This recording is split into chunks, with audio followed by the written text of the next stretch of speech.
a situação jurídica mudou muito nos 30 últimos anos na América Latina. Primeiro, a nível internacional, porque se adotou o Convênio 169 dos povos indígenas pela OIT. E muitas constituições adotaram os princípios do convênio nas suas constituições. E temos 3 ciclos de reformas constitucionais na América Latina que reconhecem a multiculturalidade e direitos indígenas.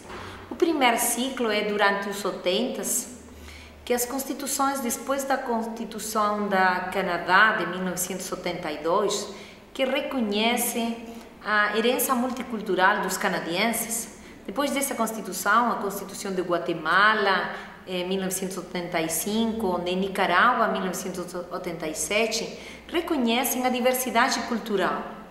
E depois a Constituição do Brasil, que já está no limite com o segundo ciclo, que inclui um capítulo dos direitos dos índios e reconhece terras, entre outros direitos.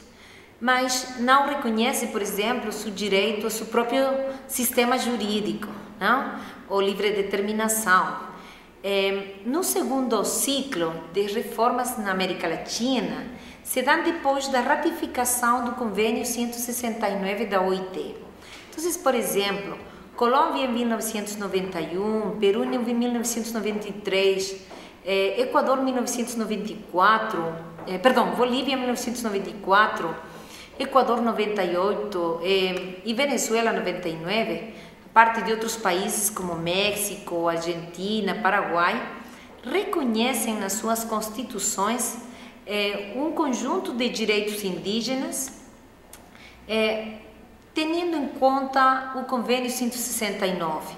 Entre elas, algumas destas constituições, por exemplo, todas as constituições andinas, exceto Chile, reconhecem uma forma de pluralismo jurídico, que significa que os povos indígenas têm direito a ter suas próprias normas, suas próprias autoridades e funções jurisdicionais. Ou seja, podem administrar justiça dentro de seu território. Estas reformas foram muito importantes porque o único limite é não violar direitos humanos, mas significa que os povos recuperam o controle de seu território. Mas estas reformas durante os 90s se deram a la par de outras reformas de modificação do Estado, reestruturação do Estado e também políticas neoliberais que neutralizaram os direitos reconhecidos na Constituição. E o terceiro ciclo de reformas se dá depois da adopção pelas Nações Unidas da Declaração dos Direitos dos Povos Indígenas. Esta declaração, adotada pelas Nações Unidas, pela Conferência em Geral, no ano 2007, reconhece o direito dos povos indígenas à livre determinação.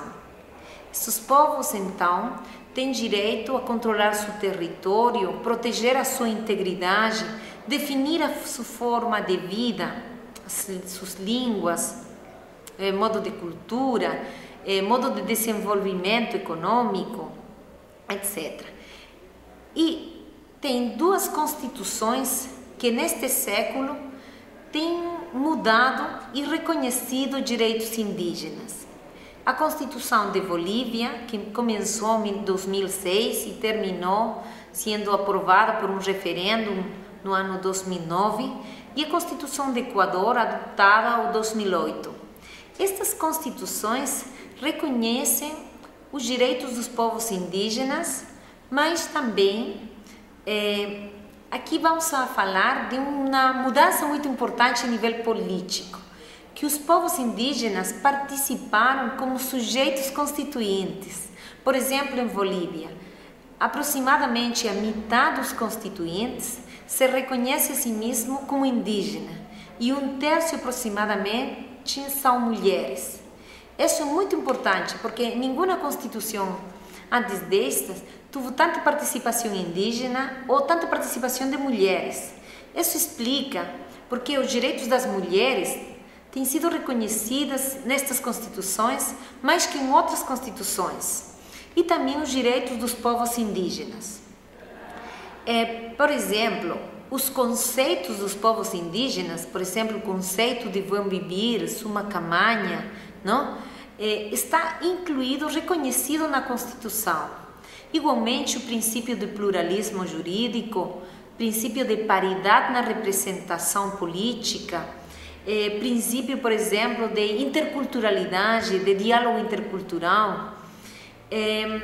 Se reconhece, por exemplo, na Constituição do Equador, os direitos da natureza, não somente os direitos humanos clássicos, mas novos direitos, o direito à água, o direito à segurança alimentar e também estes novos direitos como os direitos da natureza, que plantejam à humanidade um novo modelo de vida, mas também um novo modelo econômico, que os países não têm que estar somente extraindo coisas da natureza, os recursos naturais, mas tem que mudar o modelo civilizatório.